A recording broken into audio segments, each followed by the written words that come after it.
Grabe mga suki na. 2 linggo pa lang to ha. At ngayon ay bibilangin namin ni partner kung magkano nga ba talaga. Hello mga kasuki love!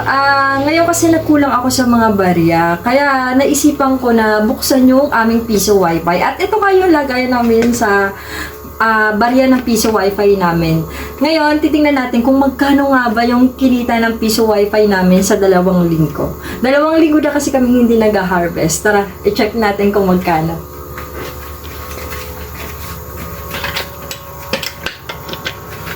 Eto mga suki love, technique ko din kung gusto nyo hindi kayo maubusan ng barya sa...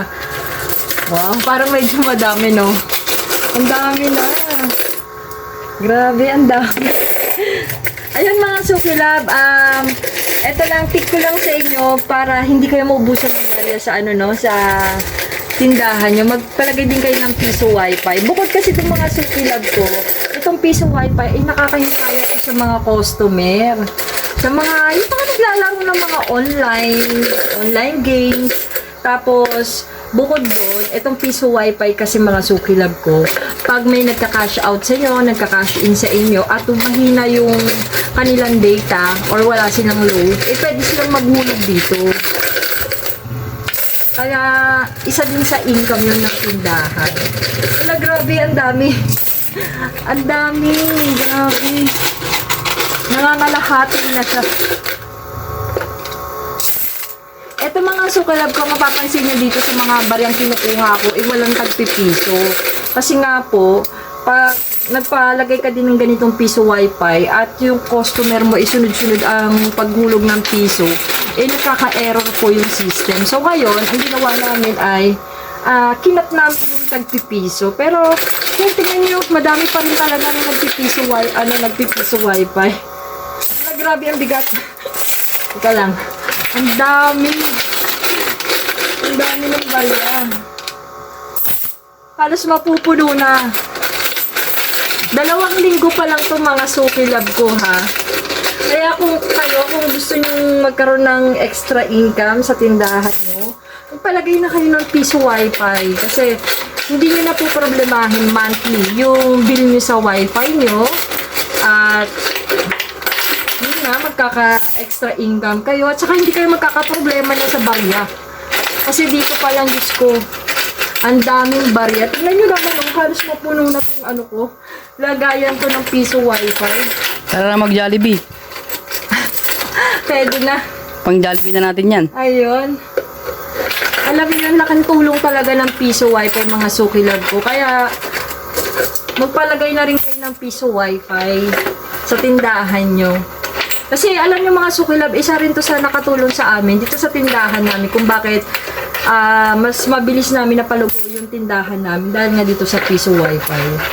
Ayun. Grabe ang bigat na. Ito na sa lahat mga suki love. Sara na natin.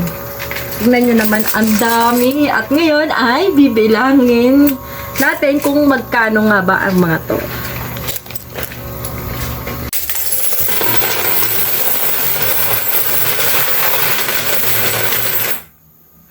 Grabe mga suki na. 2 linggo pa lang to ha. At ngayon ay bibilangin namin ni partner kung magkano nga ba talaga. Sa tingin yung mga suki love, magkano kaya to? Tara, bilangin muna natin. At ito na nga mga suki love ko, ay numpisahan na nga namin ni partner na magbilang ng mga barya dito. Ang ginawa nga muna namin ay pinag-iwalay-walay namin ang 5 pesos, 10 pesos at 20 pesos na barya. Alam nyo ba mga suki love ko, nung nagkaroon kami ng piso wifi, at mas lalo nga dumami ang mga customer namin. Kasi nga may mga kabataan dito sa lugar namin na pupunta dito sa aming tindahan para magpiso wifi at dito nga sila naglalaro ng online games.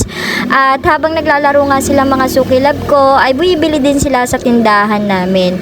Nakakatuwa nga mga suki love ko dahil bukod sa kumikita ka na sa piso wifi, ay kumikita rin ang aming tindahan. At bukod nga doon mga sukilab ko, dahil nga sa piso wifi, napansin namin ni partner ay lumakas din talaga ang GCash namin. Dahil nga may mga customer nga na pagpupunta sa tindahan at wala silang load at wala silang data, ay hindi na nila pinoproblema dahil nakakonect nga sila sa piso wifi namin. Yun nga mga sukilab ko, kumikita ka na sa GCash, sa tindahan mo, ay kumikita din yung iyong piso wifi. Kaya naman masasabi ko talagang napakalaking tulong ng piso wifi namin. At bukod nga doon mga sukilab ko, hindi na namin pinoproblema ang barya dito sa amin tindahan. Dahil nga ang dami ngang nagpipiso wifi at barya nga ang hinuhulog dito.